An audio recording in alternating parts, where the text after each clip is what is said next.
Welcome to another episode of the Black Tower Podcast, a Wheel of Time podcast. I am one of your hosts, Andrew, your Bijon Mahal. I am another of your hosts. I am known by Josh. It's Soravan Mahal. And I am Daniel. I'm the one who devolved this conversation into talking about tech for 22 minutes. And I am the Amin Khan.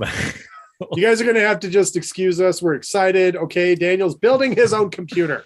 I am, and it's super exciting. Fun. I highly recommend it if you have not done it before, because you will learn so much about how computers work, and I do actually really think, for real, that it helps you a lot in understanding what your machine is doing and why it's not working when it stops working, and how everything comes together and all of that different stuff. Because I watched somewhere in the neighborhood of 85 to 110 videos about how to go ahead and do this in the different things that I was trying to put together, because I found a general one, but they were using none of the parts that I was using. And so then I was using all of these different specified videos, and there were a bunch of people who were just shit at making videos. And I was like, okay, I can't watch you anymore. I gotta go find a new video.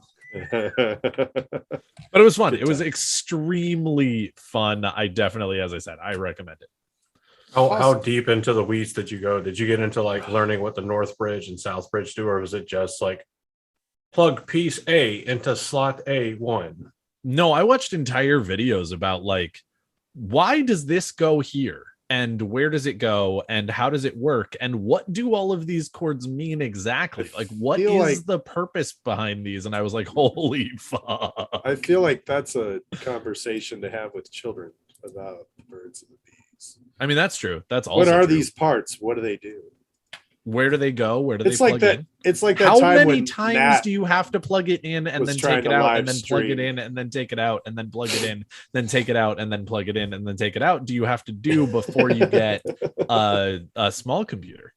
Then why does this one component look so weird compared to the others?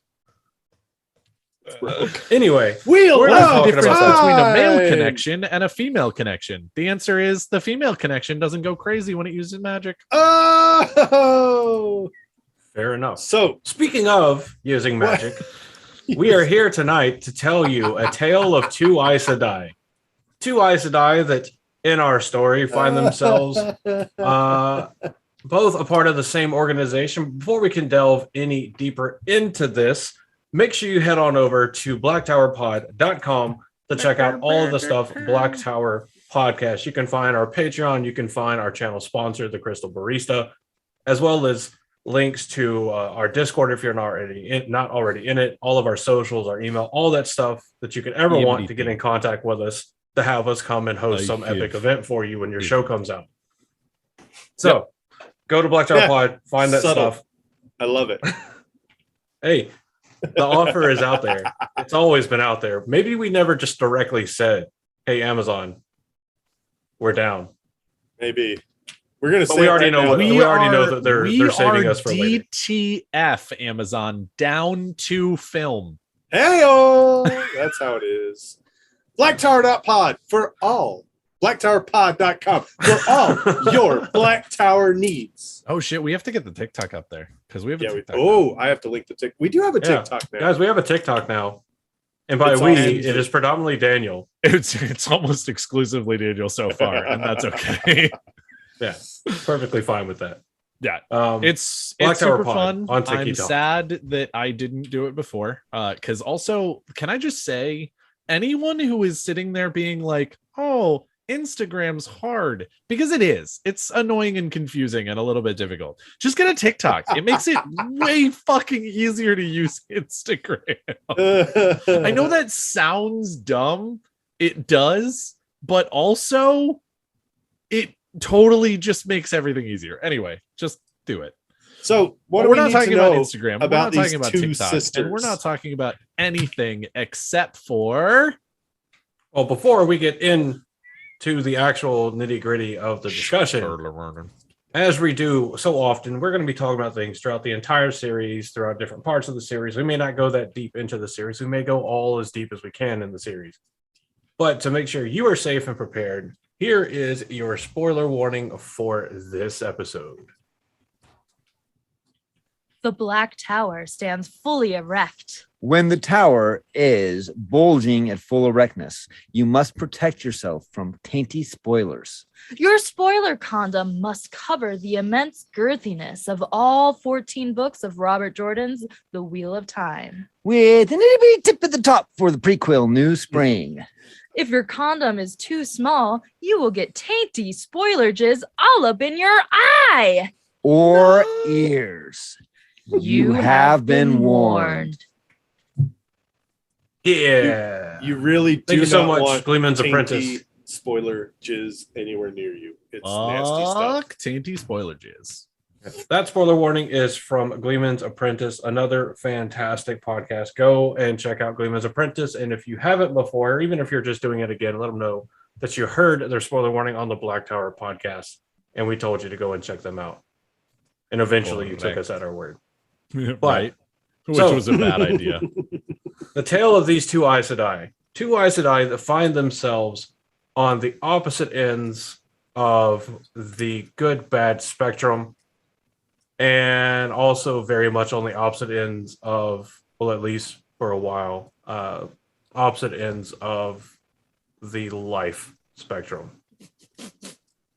We're not entirely sure about one, but yeah. So we're going to talk about this episode. We're going to talk about Kerene Nagashi, and we're going to talk about Liandrin Guirale. Correct. Who you've been able to see Liandrin in the TV show. By the way, anybody else Technically, notice? we've actually seen both of them in the show, though Karine was like a totally mostly out of frame human being. Yeah. Did anybody else notice that Liandrin in the first episode like had these kind of like, and I might just be remembering wrong, it might have been like an artifact where we watched it because I hadn't rewatched episode 3 yet. But in one, her eyes were like very normal, kind of like brownish color. And I think in the third, they were like this really bright, brilliant blue. No, I think she actually has blue eyes in both, but I don't know that for sure. I might be remembering wrong. But she looks very blonde-haired, blue-eyed, like, for lack of a better word, like Ubermensch. I think there's 1,001 different ways we could have said that. Of course there are. Well, actually, Ubermensch isn't like the worst way to say it. No, it's not. No, I definitely could have gone with, certain brotherhoods or things like that would have been way worse. I didn't do that because fuck that shit.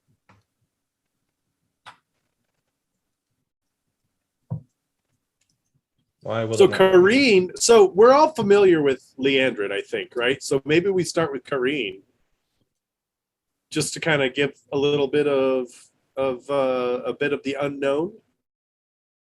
Maybe am I wrong? If you're listening to this right now, and I just said I feel like everybody knows more about Liandrin than they do about Karine, comment and tell me something that you know about Karine. And I'm not talking to you, fact checker, Mahale, more shoddy, because I know you know everything. Okay, I get it. It's your shtick. It's a cool shtick. Yeah, and he also just corrected me because even if in the did he? Even if in the show she does have blue eyes, which I'm totally fine with, and again, we're all here for none of the characters need to be 100% on with their descriptions in the book. That's fine. Pick the right person for the job, not based on what they can do, not necessarily what they have naturally given to them. But he did also just point out in the Jesus Christ, the Discord. Oh, guys, this is going to be a long episode. Her dark brows and darker eyes were a sharp contrast to the multitude of pale honey braids. So that is definitely the first one, and I'm waiting for the fucking ad to go away so I can look at the end. I love bugging me. I love that Liandrin pops out and nobody has a problem with her being I'm sorry. I'm going to do this. I'm opening this can of worms right now, and you can't stop me. I love how the second we got character casting announcements, everybody went, but Perrin's not black. The Two Rivers people are white. Not a damn person has complained that Liandrin is white. And doesn't have people braids. Are the worst. So Liandrin being so if you really cared no, I'm just kidding. about the descriptions, yes. Where is your hate comments that Liandrin is white? Where is it? Or that she has braids. I'm sorry. This fires me up so bad. Yeah, she doesn't have braids either. Yeah. So Stop the original, pretending like you care about the descriptions. Stop. Yeah. So the original impetus for the comment that I made about her eyes was, seriously, if you haven't, go back, look in episode 1 and look at Leandrin's eyes. They are indeed blue, but they're very dull. Okay. Then go back to the end of episode 3, 54 minutes and 31 seconds into episode 3. Dude, and her eyes are piercing. Like this. Huh? They're piercing. Yeah, they're like just piercing, kind of almost like the Night King blue. They're the fucking like Daniel Craig's eyes all the time. That man, oh my God. Every time I see a movie with that man and he looks at the camera or like near the camera, I'm like, cool. So am I just taking off my clothes right now? Because like that might be happening. I don't know. Yeah. Anyway, it could have just been an aspect of like where they were filming and the lighting distinction there. But it was something that like, it just jumped out to me when we were watching the show. And I was like, why were her eyes so just like regular, dull, like regular blue? And then in episode 3 at the end, they're this very brilliant, bright, piercing blue. And I'm wondering if it's something to do with, I don't know. Maybe she's holding Saidar. Maybe your mom's holding Saidar. Well, we can still see her face when she uses Saidar in episode 1, and her eyes don't start to shine more brilliantly. Like they don't transform into this piercing, like glowing almost blue in episode 1. I can see that. I can see that. Channels to do what the Red Aja is the best at, and Red Aja men that can channel. Just mishandling men in general. I mean, like, don't get me wrong. I was leaving some leeway for Pavara, but even she handles men badly until a man handles her, which is not always the case. I'm not saying that all women handle men badly. We're getting canceled now. Thanks, Daniel. I am not saying anybody's going to take away. I am not saying that all women handle men badly until they're forced. That is not what I'm saying. But Pavara, she knows what she's into, and she absolutely knows what she likes. What just always makes this even funnier is we know exactly what you mean. Yeah, no, like when you're going into this. Yeah. I'm gonna eat more shoddy for dinner. Fuck you.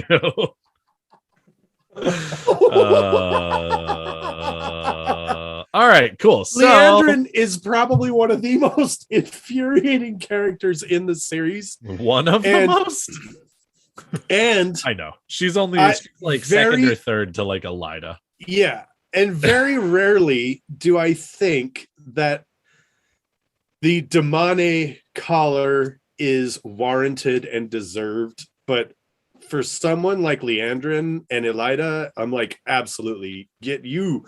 You are a waste of skin, and you do not deserve to live. Fun fact, I actually think that anyone who gets no, that's not true. Never mind. I was gonna say any Aes Sedai after Egwene who actually gets collared, that's like a named Aes Sedai, actually doesn't deserve it, because that's not you never actually deserve an item. Fuck that shit. But like, I'm not that mad about some of them.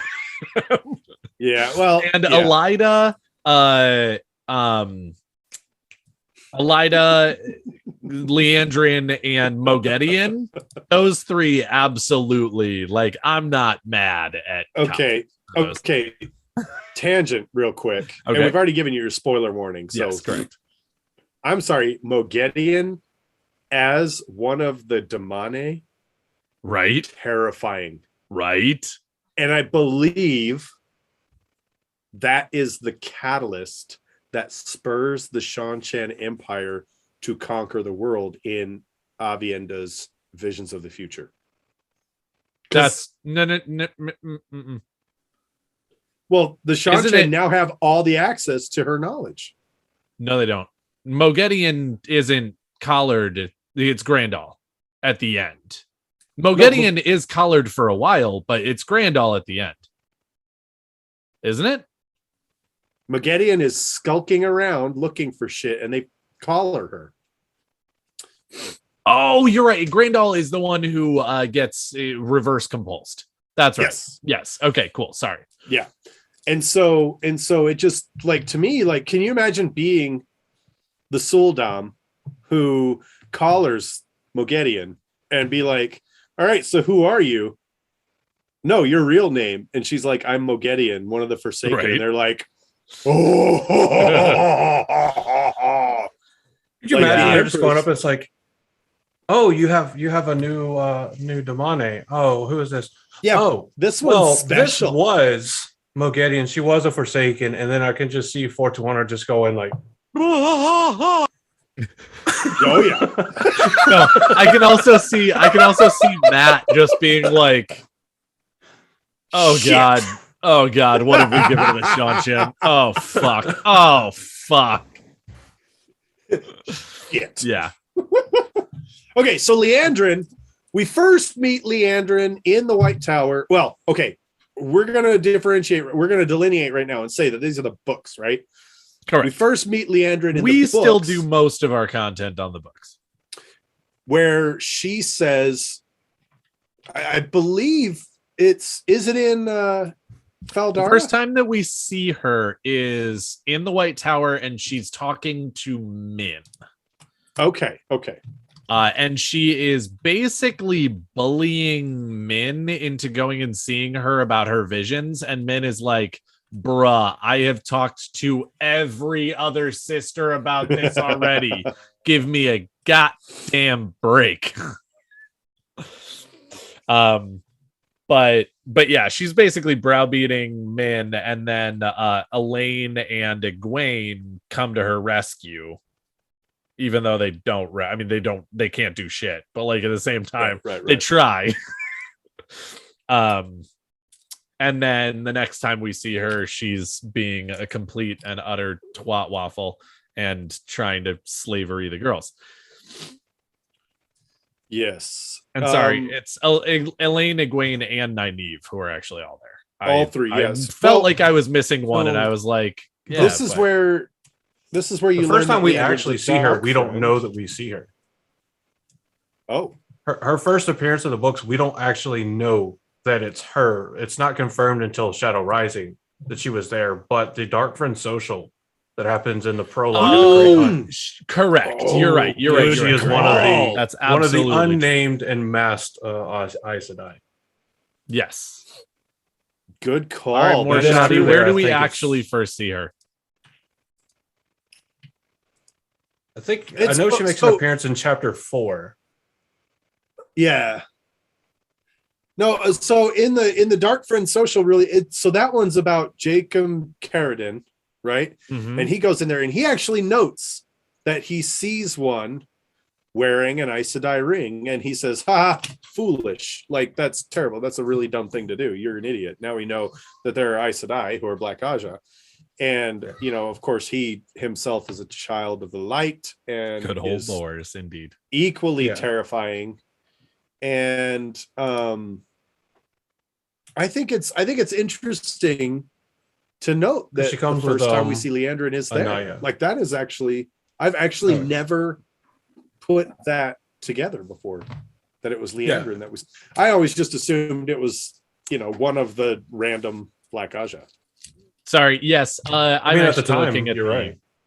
I'm also looking at the wiki right now, and fucking Morshadi is also 100% correct. She was actually with the Amaryllis Seat. She's one of the sisters who comes up to Faldara with Swan Sanche. And she is the very first one to discover him in the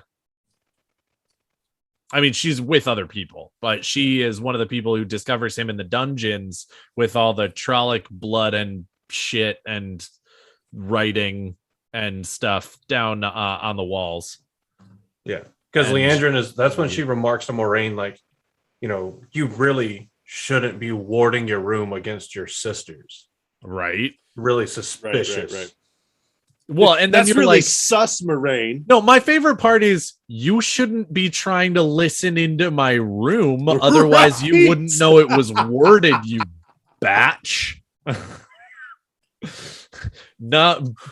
not the only one who's sus here. Yeah, but it sounds like Liandrin is.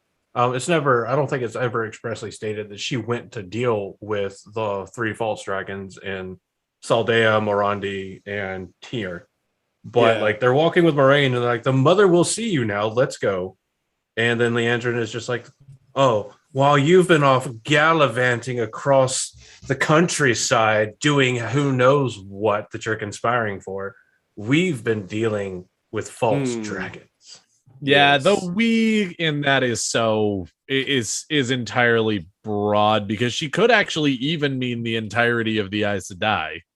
Basically. Well, and even more importantly, I think that if nothing else, she's definitely including herself in the Red Sisters because it is almost exclusively Red Sisters who go out and deal with the 3 false dragons, or at least the 2 that can channel.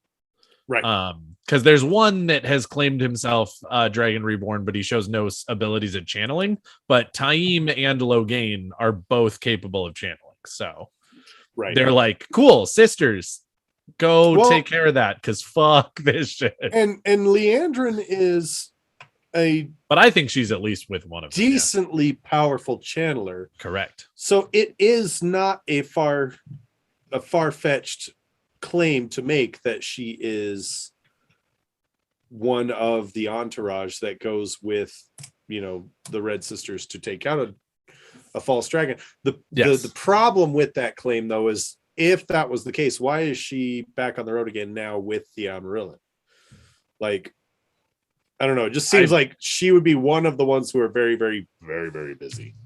Actually, at that point in the books, they've already brought Logain to the White Tower, so it makes sense that she would actually be there, and then either go ahead and insert herself into this regardless, or B, maybe she's being honored with it if she was actually part of the group that took down Logain. Could be. Yeah. But if you didn't already hate Liandrin, actually, I'm pretty sure she is with the group that takes Logain because I'm like 99% sure that once she hears the things about what Logain is saying, she's actually like pretty personally pissed off about it. But I may just be misremembering there because Liandrin's a huge butthole. So like we'll get there. Yeah. Okay. We'll get there. So like what sticks out to most people whenever they think, where do we first see Liandrin, or what was one of the first things Liandrin did, is absolutely fuck over Elaine, Egwene, Nynaeve, and Min. That's what she's most famous for. True. Hole? Yeah. That's what she's most for. What she is most known for. She gathers them up in the night, says it's super secret. You can't know. You have to just follow me right now, and I'm an Aes Sedai, and you're not. So fuck you and do what I say. She does actually tell them where they're going. She says that they're going to Falma to help Rand, who of course they don't know isn't actually in Falma. So. And here's you are absolutely correct. It is very cloak and dagger because she doesn't want them giving away what she's doing by telling anyone else. But they are more. They do give more information to them than that. Well, the thing that makes it scary is, you know, we talk about extensively how Aes Sedai are not to be trusted. Because the truth you hear, you know, the truth they speak is not always the truth you hear. But you just told them you have a sister in the city. Exactly. And Liandrin is one of these who is Black Aja.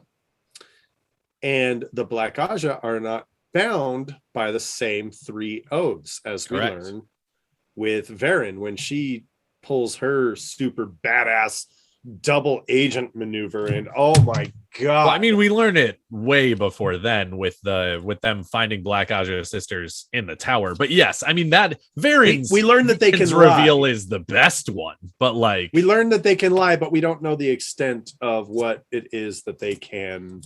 Okay. What they can also the extent that they're bound to. They can also deal harm and make weapons. So we kind of basically know that the 3 oaths are just useless. Well, yes. So Liandrin comes in and says, "Oh, we're going to help Rand." And Egwene and Elaine and Avienda are like, Aes Sedai, bound by the oath rod, cannot lie. We're going to help Rand. You know, I feel like Hades, from Hercules, is there a downside to this? Going once. And so they're like, cool, let's go. I think my favorite part is like, obviously, as you said, definitely they're novices. So they've been, the idea that Aes Sedai are just kind of all knowing and all they have all of the power and you just listen to Aes Sedai inherently until you are one has been beat into them pretty hard by this point. Yes. Also, they are Aes Sedai, so they do presumably, at least at this point in Egwene, Nynaeve, and Elaine's minds, know they are bound by the 3 oaths, blah, blah, blah, blah, blah. All of this different stuff that basically makes Liandrin coming to them and saying all of this stuff completely okay in their heads. And yet all of them are still like being like, this is really sus. so all of this sounds wrong, but also everything else we're dealing with means that you're good. So cool, I guess. Yep. Well, anyway, and we've talked about Swan's failure as Amarillan too by encouraging this sort of secrecy and political secrecy and cloak and dagger bullshit and whatnot. So anyway, so since we're doing 2 characters, we're just gonna kind of spark notes some of Liandrin's achievements, events, whatever you want to call them. So after betraying Elaine, Egwene, Nynaeve, and Min, she does return to the White Tower and then finds out that 4 young women did escape the Shanchan. Immediately goes, oh, fuck. And with the help of 12 other Black Aja sisters, they steal a bunch of Tir Angreal from the storeroom in the White Tower, and they get the fuck out of there. And kill some people on the way out. Yes. That's they kill true. 21 people, including 3 Aes Sedai and 2 warders. Yep. Thus confirming their status as Black Aja. Oh, basically. Yeah. Moving forward, this whole time they don't know that they're following the instructions, or their instruction is coming from Ishmael, who was aiming for them to travel to Tyr to swear fealty to Balal to help in setting up a trap to capture Rand. Instead, they decide to take up residence in Tyr. They discover that Egwene and party, who have now been tasked by Suan Sanchi, the Emerlin, to hunt down the Dark Friends, but the Black Aja, starting with Liandrin and her compatriots, is there in Tyr as well. She uses compulsion on Julian Sandar, the thief catcher that Nynaeve and party hired to help them find the Black Aja, and almost does a pretty successful, almost gets them. Does a pretty successful trap, and with her,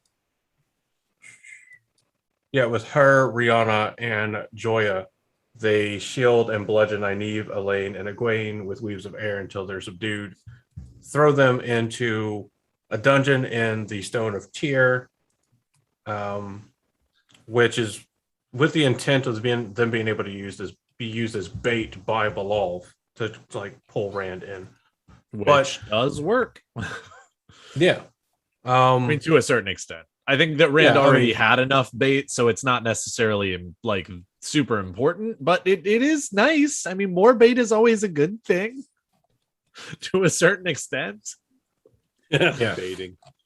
So after this fails, Liandrin and 10 of her remaining followers is a master at baiting. Probably.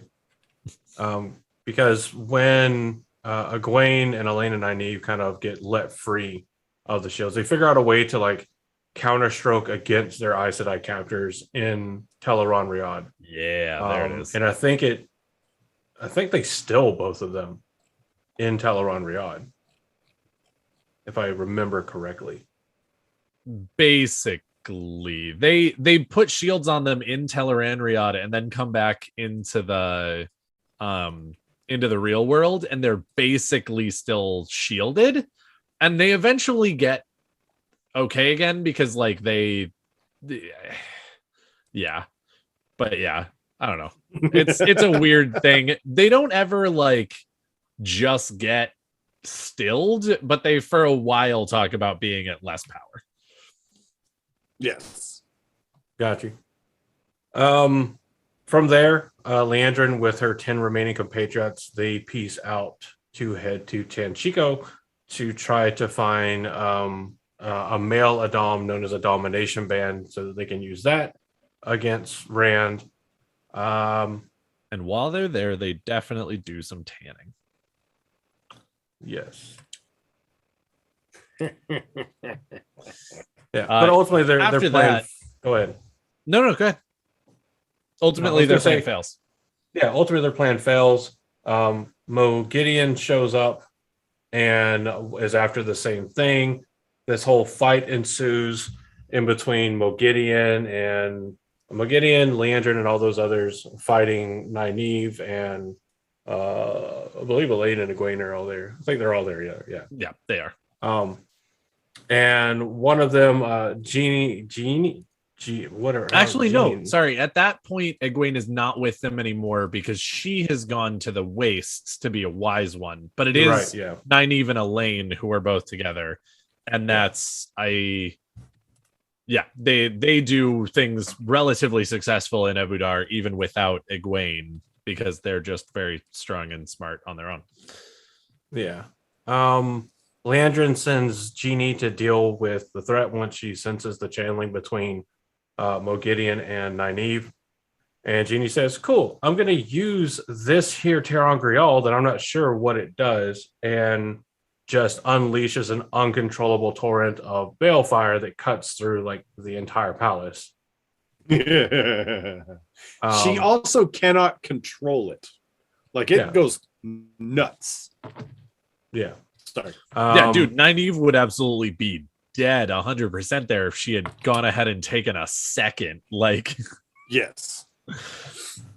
But instead, she's like, cool, I'm going to point this in a general direction and then wave it at you. And she's like, whoa, never mind. The whole palace is destroyed. And you're like, great, fuck you. But yeah, that's when basically Mo Gideon has picked up the reins of them because they have gotten in trouble a number of times for being failures. And Mo Gideon goes, cool, so I'm going to use that to my advantage because nobody knows that I'm going to go ahead and control them now, but I'm going to do that. And she gives them instructions and she goes ahead and like basically becomes their like forsaken mentor or leader or whatever. Until the point at which she gets captured in Saladar. And then for a while, the Black Aja is back to their own devices because they're sort of rudderless because everybody else has forgotten about them because they were useless. And so they were like, never mind, I'll do it. We'll do it live. I'll do it myself. But they do actually do some things in Teleran Riyadh. They all of the Terran Grial, not all of them. A number of the Terran Grial that they stole allows them to get into the world of dreams, and so they're highly active there. And it's actually kind of interesting because Egwene learning all of this and or learning all of the stuff about Teleran Riyadh through the Wise Ones and also teaching Nynaeve and Elaine. They're like, the Black Aja is just a constant threat in Teleran Riyadh, and that by itself, even if they're not doing anything, just their presence is actually really bad for them. At some point, the Black Aja decides that they don't want to go ahead and listen to their parents anymore because they've been on their own for a while. And when Moghedien gets free of Saladar and comes back and says, all right, so nothing's changed, right? Liandrin goes, yeah, no, everything's changed. Go fuck yourself. And this is where Liandrin's story is kind of over. I mean, like, it's not really. She does a few more things after this. But at this point, Moghedien compels her extremely strongly. And she becomes kind of a mewling quim.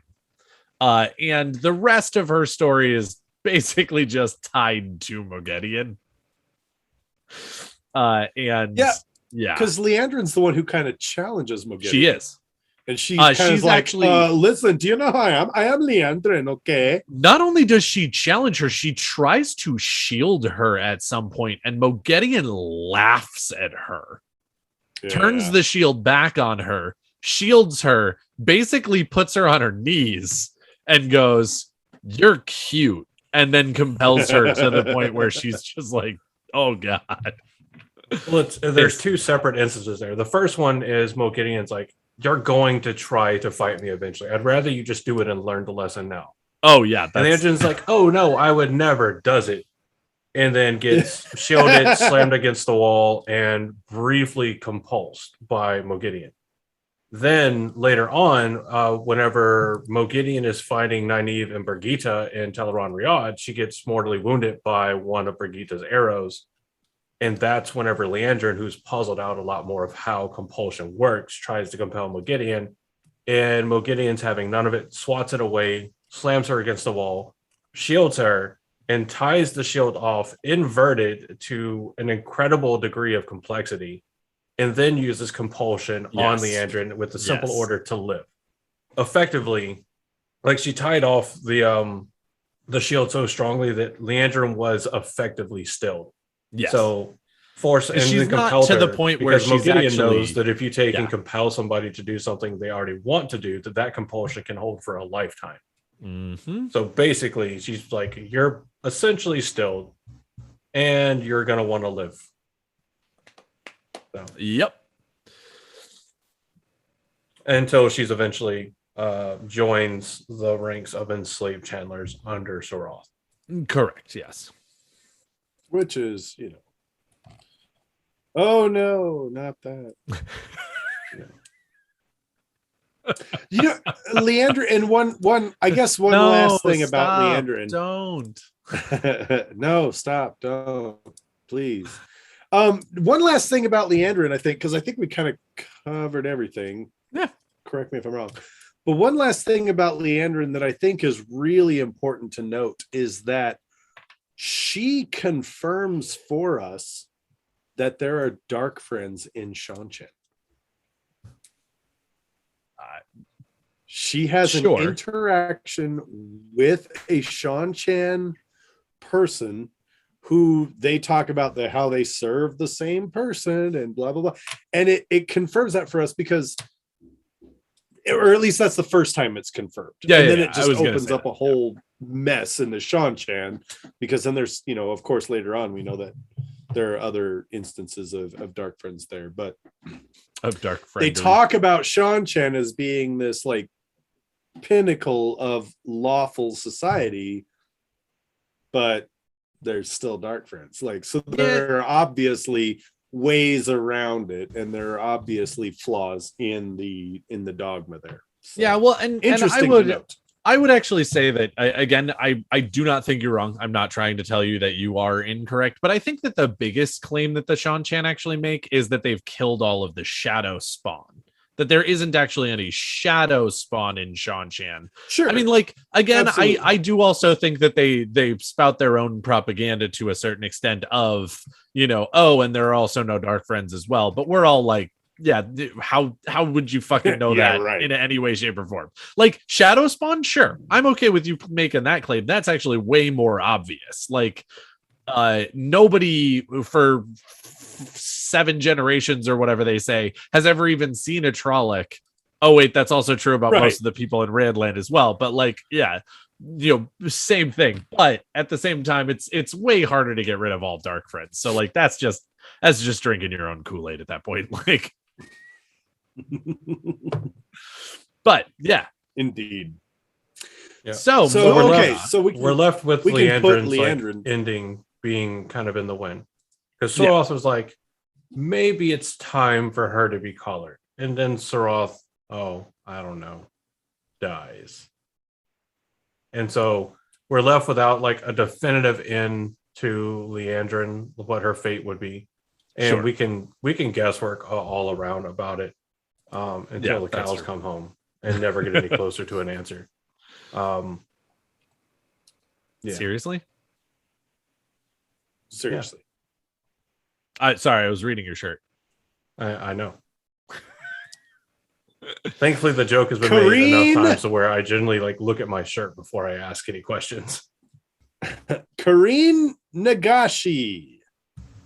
Indeed. That is the other Karine person that Nagashi. This episode is about. Yeah. So she is known most for being one of Tamra Ospenya's searchers for the Dragon Reborn. I believe she was there. I believe when Guitarra Moroso had her foretelling. Is she the other one in the room? No, it was. She was told about it. That's right. She was told about it later.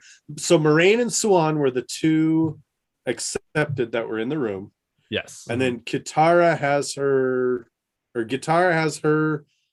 vision and dies, and the Amarylline at the time goes, "You will speak nothing of this to anyone." Yes. Tamra is the Amarylline seat. Yeah. So she is in the room. It's Tamra who's in the room. I don't think Karine is in the room. No. It's the 4 people who are in the room when it happens are Tamra, Moraine, Schwan, and then Guitarra, obviously. Right. But what happens is Tamra over the years selects people whom she trusts. Nope. No? It's not over the years, it's immediately. Well, she sends Moraine and Swan to deliver 5 messages to 5 sisters.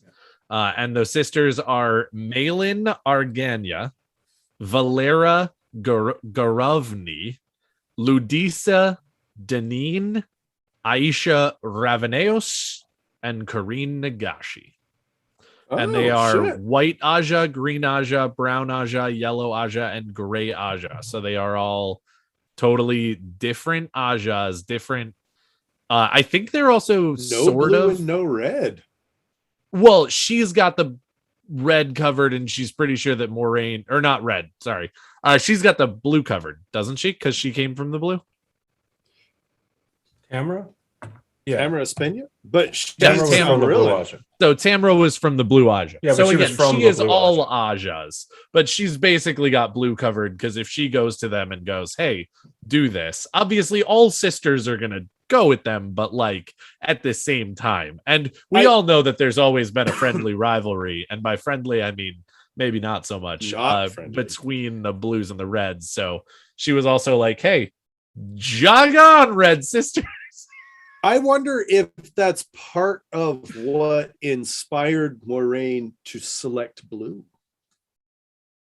Oh, she understands that the Blue Aja dedicate their lives to a cause, and realizing that, obviously knowing what she knows, and she goes, "Okay, this is my cause, to find the Dragon Reborn, teach him, train him, do whatever I can, get him back to the White Tower so that we can take care of him." She's literally taking on the role of the cause of saving the world. Well, and of course, it's very clearly stated in so many ways that there was a reason that Moiraine and Swan were in the room when Katara has this thing. Tamara is quite fond of them. She is kind of their mentor. Also, they're all together when they have this slightly traumatic thing happen that sets them on their path for forever. And so the fact that Moiraine and Swan both choose blue is highly unsurprising. I mean, there's also the fact that, like, once the Black Aja finds out what happened, not only do they go in and torture and murder Tamara, oh yeah, but they then systematically find and kill all of the other Aes Sedai. Ultimately, spoiler alert, Karine Nagashi as well. Yep. Yes. And so they kind of covered it up too. They're kind of like, they 100% covered it up. Yeah, no, the Black Aja didn't kill her. She drowned. Yeah, she fell off a boat and drowned in a river. No. I mean, I wasn't holding her head down underneath the water or anything with my boot. I don't know what you're talking about. Yeah. Yes. But I mean, she was actually prominent. Yeah, go ahead. So Karine was incredibly prominent at the time that she was tasked to join Tamara's searchers. She had already been an Aes Sedai for 100 years, or over 100 years rather. And she was known to follow like the letter of the law to its utmost extent. Like if the law said X, she did X. And she was widely regarded to be the one that would replace the Amyrlin Sirin Vayu, who was the Amyrlin that replaced Tamara. Apparently, it was also reported that that Sirin was really angry at the fact that Karine was probably going to be the one to replace her. So, yep. Well, and of course, again, we all know it's a little, Yep. I don't know. There's so much plotting. There's so much plotting. Yeah. Drives me a little nuts. Aes Sedai, obviously Aes Sedai have look at all this plot at the White Tower. Fucking Josh. That's why we watch the White Tower, right? We watch it for the plot. Oh yeah. Especially North Harbor. North Harbor is 100% plot. Keep your eye on North Harbor. No, but Karine Nagashi, more notably, she's one of the ones that's looking for the Dragon Reborn. Tamara's searchers. She was a searcher. She was in line to become the next Amyrlin. She was murdered by the Black Aja, and in the books, that's kind of where her story. That's kind of the run of her story. Oh yeah, she's done before the books even really start. Basically, yeah. I think the whole of her story is New Spring. I don't think she has any presence in the main 14 book series, pretty much, other than maybe they mention her at one point in time. But the cool thing she's only mentioned in New Spring and the Wheel of Time Companion. Correct. What does it say about her in the Companion?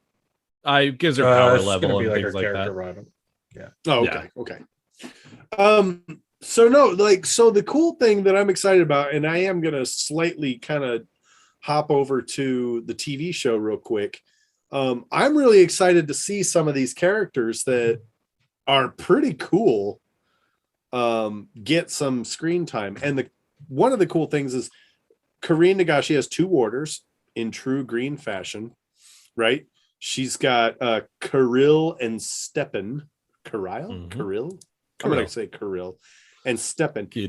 And here's the thing. I'm actually really excited about Kal-El. Kal-El? Around here, that's I'm really excited about Fuckhead. What does this mean on your planet? Gratitude. I thank you so much. I'm excited to see the character is stepping because I love Peter Franzen as an actor, and I'm really excited to see some of the things that he does. I think Claire Perkins is also a fabulous actress. She's going to be amazing as Karine. And I'm wondering, even though Loghain's gonna murder her in like the first episode, is Loghain gonna murder her, or is Liandrin? Well, okay, it's gonna be a combo platter. Porque no los dos. Loghain is gonna set the spark, and Liandrin is going to throw the fire. Advantage. Yeah, no, yeah, I don't know that. I mean, something else that I find interesting is so after this foretelling, Tamara sends forward a team of 7. So including herself, there's 8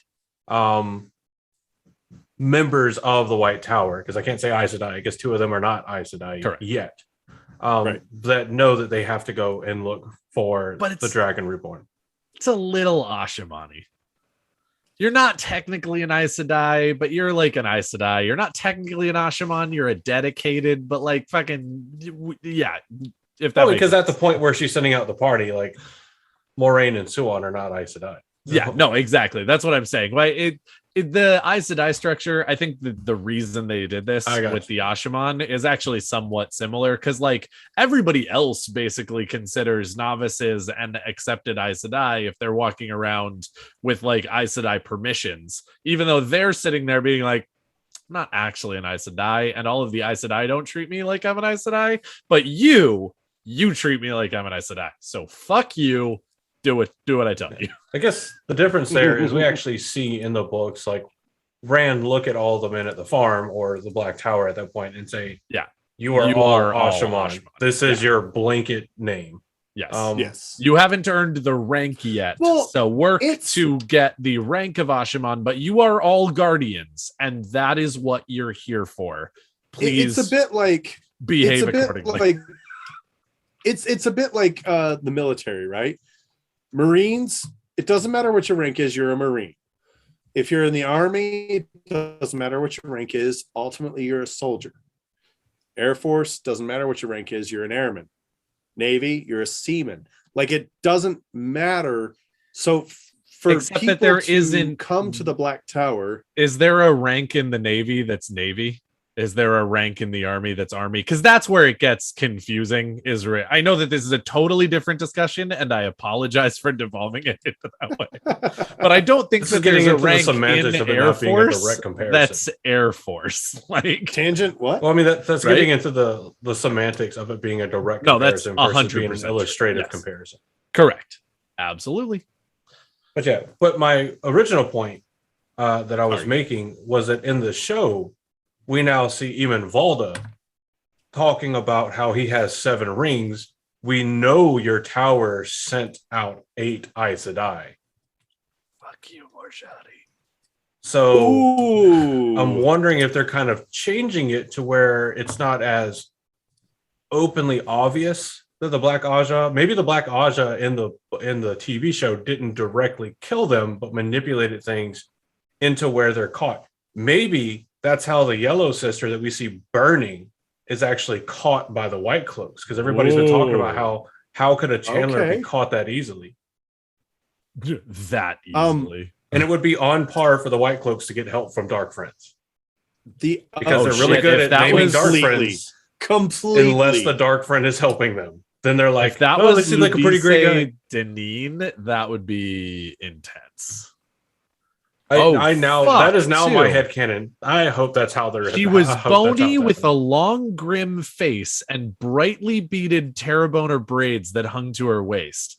That's not the exact description of the actress who played the Yellow Sister in the show, but it could absolutely go with it.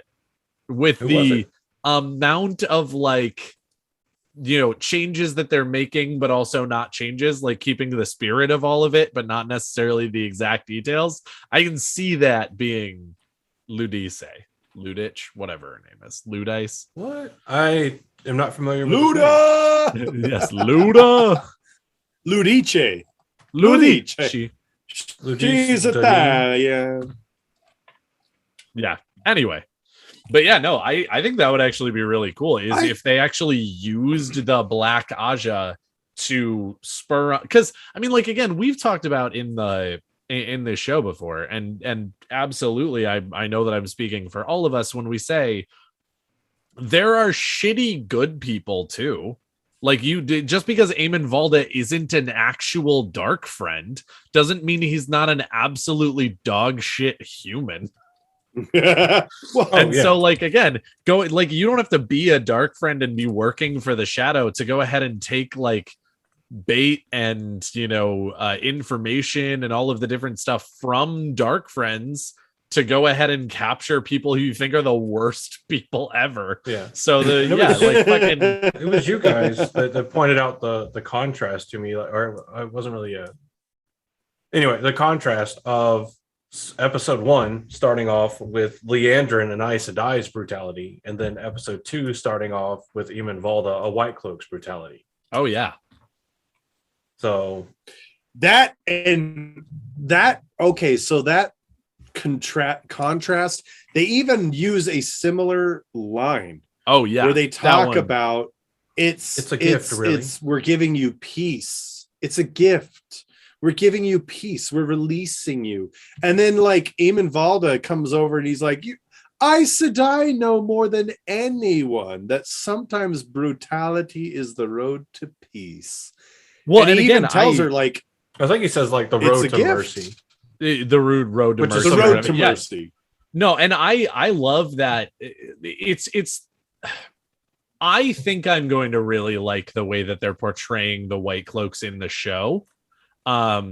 Even though, again, I'm going to super dislike the White Cloaks overall. But again, their portrayal and the characterization of them can be amazing without actually needing to like them at all.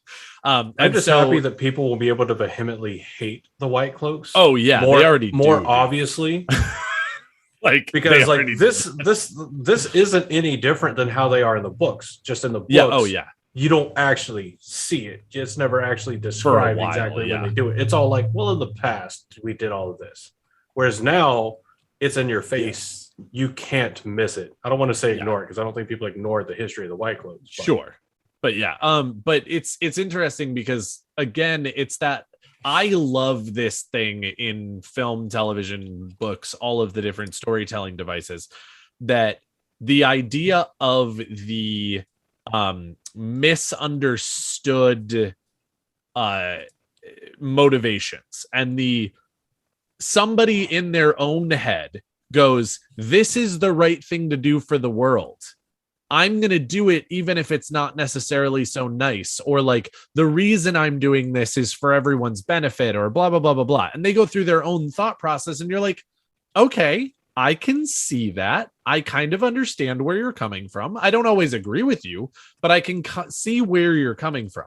And then, of course, you go into another character's point of view, and they're like, holy shit, how could someone possibly act like this? This is so horrible and so like awful. I don't, blah, blah, blah. And you go through their whole thought process and you're like, yeah, no, I totally see how this person's totally justifiable behavior in their own head is not viewed that way from somebody who's not in their head. And so I feel like the White Cloaks and the Aes Sedai are a perfect example of that, because, again, Liandrin shows up and she's like, I'm doing the right thing. And I'm being a little sadistic about it because I'm Liandrin and fuck me. But like, I am doing the right thing. And I think that she actually does in so many ways believe what she's saying in that scene of like, this is actually only for women. Men have been fucked up or fucked it up, either way, whatever you want to look at it as. And now you are a danger to yourself and others. I'm going to put you out of your misery because it's the right thing to do, and I'm actually being merciful to you. And then, of course, you get Eamon Valda, who's on the other side, who's like, no. I'm the one who's being merciful to you. No one should have this power. You've all messed this up. You're all evil. Yes. I'm going to be merciful. And you're like, holy shit, they're both exactly the same, but from different sides. Yikes. Anyway, Andrew, I loved those two. Go ahead. Oh, I was just going to say, Andrew, did you have something? Oh, yeah, I did. I also realized that with Leandrin being she's both. Bloth. She's blonde in both. Truth. Being both red Aja, well, being black Aja, but on the surface being red Aja, the red Aja gives her perfect cover. If this is actually Ludice that is burning, it gives Liandrin the perfect cover to be out of the tower with the false dragons roaming around, seeking things out, while working under the orders of the Supreme Council to take and orchestrate these 8 Aes Sedai being murdered. It would also explain why when she first meets Moraine, it's just like in the books, complete disdain. Oh yeah, no, that's great. Sarah and Rafe, if this is what you've done, then you deserve even more kudos than we've given you in the past. And just well done. Chef's kiss. So one of the things with Liandrin specifically with regards to the show is, and I'm kind of go back to my rant at the beginning of the recording as well. Okay. And I apologize. Bear with me. But one of the things that Liandrin does, and we just touched on it, was she preaches to the guy for a moment and says, this power is for women and women alone. When men touch it, they make it filthy. First off, Kate Fleetwood, masterful delivery. Absolutely. Dude, I hate want your character, but I love you. Right? I want you to harder me daddy so hard, but at the same time, Mommy, sorry. Mommy, sorry. Oh, Mommy, sorry. Just sitting there. There's some Ashaman in the woods just sitting there like, how filthy do we make it? Tell me how filthy I am, Talk Mommy. Filthy to me. Fuck out. But and I know that there are a lot of people that are complaining, oh, this PC crap has got to go. And there's only, as far as I can tell, there are only 2. The PC crap does have to go. Daniel has a lot of boxes he doesn't need anymore. That PC crap has got to go. The box for the CPU, for the GPU, for the motherboard, it's all got to go. It's Tuesday, so it's recycle day. So I finished it just in time to not have to sit around with all these fucking boxes in my house. Fucking millennials, but anyway, and your goddamn recycling. I can't wait for somebody to sit there and listen to that part of the episode and be like, finally, I got them. Ah, shit. That was another joke. It's curious to me, that Liandrin does this. She gives this big, frankly, very sexist speech of, you're not allowed. It's only for us. Which is, as we know as readers, not true, but is still very in line for Aes Sedai, because we know that after a certain period of time, the Aes Sedai just sort of give up, and they go, if it was possible, someone would have figured it out by now, so we're not going to devote any more energy to that. Yep. And it's like, okay. Well, I feel like a lot of that happens at the same time. Because they give up on trying to relearn anything. They give up on trying to figure out what all the Angreal that they have do. So it just seems like at some point that someone just comes in and completely Ned Flanders the Aes Sedai and is just like, we're not going to take these risks. We don't need to. We're happy. They have BGUE. Yeah. Big give up energy. It's true. So for someone like, especially someone who's of the red Aja, to come up to a man who can channel and say, this is for us, dear. Like, that's okay. Everybody listening to this who thinks that speech is like PC in some way, you need to check yourself, because this is perfectly in character for a red Aja dark friend sister who has made her Aes Sedai career, for lack of a better term, capturing and gentling men who can channel. Like, the only PC it is not pompous crap. Exactly. It is not something that the writers added into the show to give women some kind of a power boost. It is something that is very in line with Leandrin's character. Well, also something that Liandrin would absolutely say and do. I do also want to throw out there, because I actually really want to go ahead and say this, because I just saw the video the other day, and it's on a completely different subject, and I'm not going to get into that at all. You should go watch the video because it's actually very nice, but it's on TikTok. It's Critter. Critter did a thing about a different aspect of the show, but she actually brought something up that I thought was awesome, which is that sexism in the Wheel of Time absolutely exists. There is a certain amount of patriarchy that exists. There is a certain amount of whatever. But at the same time, so much of the world that the people in the Wheel of Time live in is flipped on its head from us. And so in so many ways, at least as far as a magic dynamic is concerned, not necessarily every dynamic, not necessarily every gender dynamic in the show, in the books, anything, but 100% in a magic dynamic, this is a women-driven thing. Which means that if you are going to get angry at men in the real world for the patriarchy, or for certain things in the Wheel of Time for being a patriarchy, because there are, that's fine. I don't actually have that much of a problem with it. Check what you're saying, because you can absolutely go too far, but I get it. It does exist. There is a power dynamic there. However, if you're going to try to tell Liandrin or me that Liandrin isn't sexist in a dynamic that is exclusively a matriarchy in the world in which it is, you can go right to hell, because the dynamic there is exactly the one that you rail on elsewhere in the real world. So eat a dick and get out of my face. And that's the exact intention Robert Jordan had.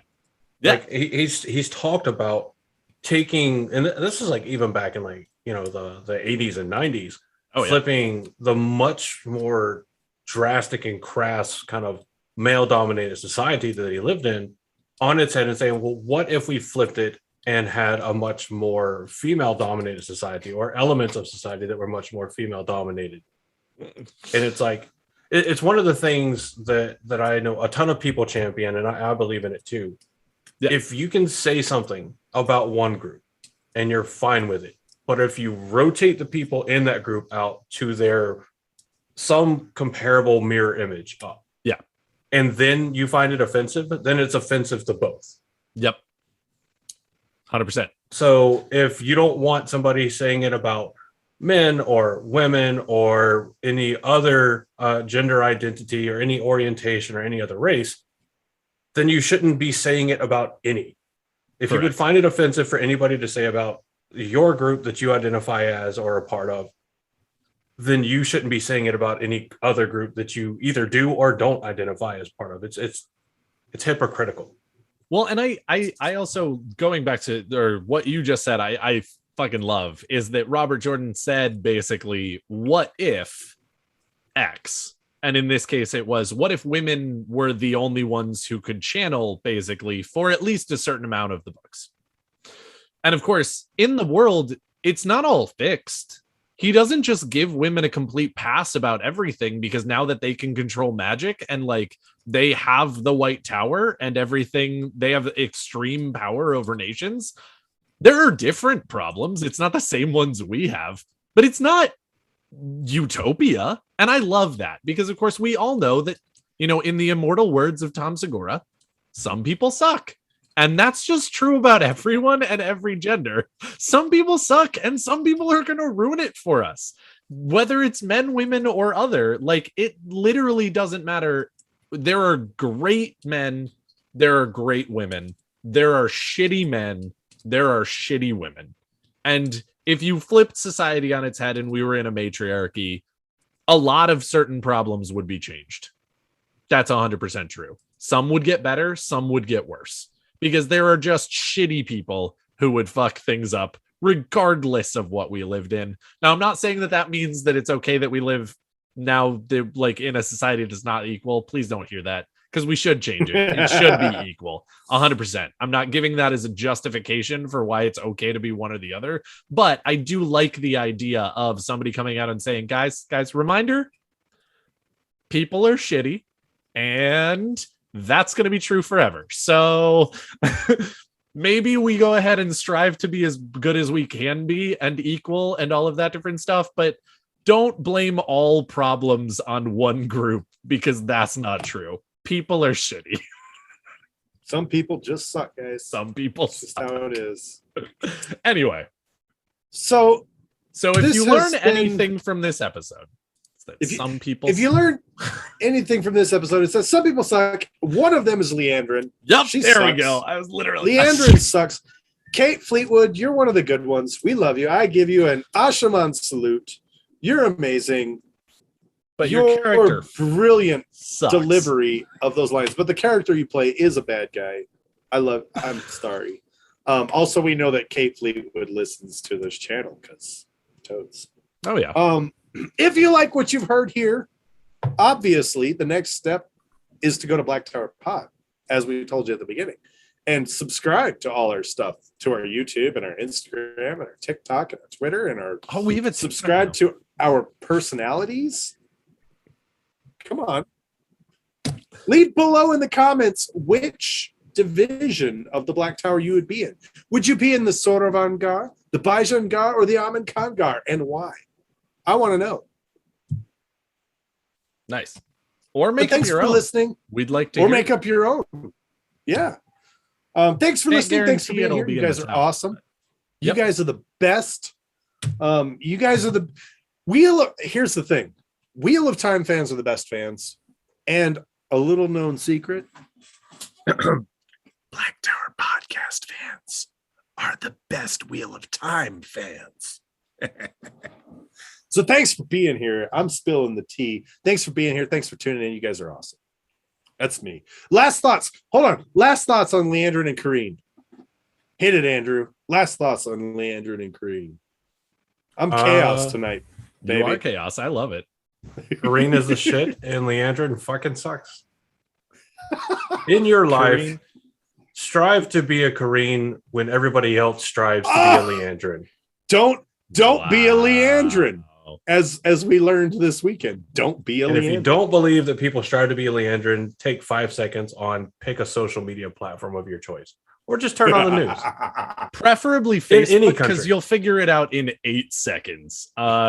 Twitter, it might take. Twitter takes 12. About 10 to 12. That was my range. Yeah, 10 to 12 on Twitter. You guys are good. You're right there. MySpace, it might take you like several minutes because nobody's really there anymore. But you can see nobody's a lot of history. on MySpace. Because people haven't actually striven to be Leandrin that much since the 90s, and that's when MySpace died. Daniel, what is your final thoughts on Karine and Liandrin? Mine, first and foremost, agree with Andrew, but also I am, to switch it over to the television show, I am super excited to see more of them. I actually think that Liandrin is another great character. Again, horrible, terrible, but like a well done character. And yes. So Kate Fleetwood playing this great character in sort of an expanded role, because clearly she's going to as well, especially if we're getting her with Logain and his role is also expanded. So I'm just super excited to see more of Kate Fleetwood as Liandrin, as well as learn as much as they want to tell us about Karine, because mostly the world is their oyster as far as that is concerned. There's very little known. So, definitely looking forward to seeing both of these very strong, very awesome women play a very strong and very awesome woman and a very strong and shitty woman. And we'll see what happens. Love it. My final thoughts on this are, I'd like to reiterate again, don't be a Liandrin, which will be live on our merch shop here soon.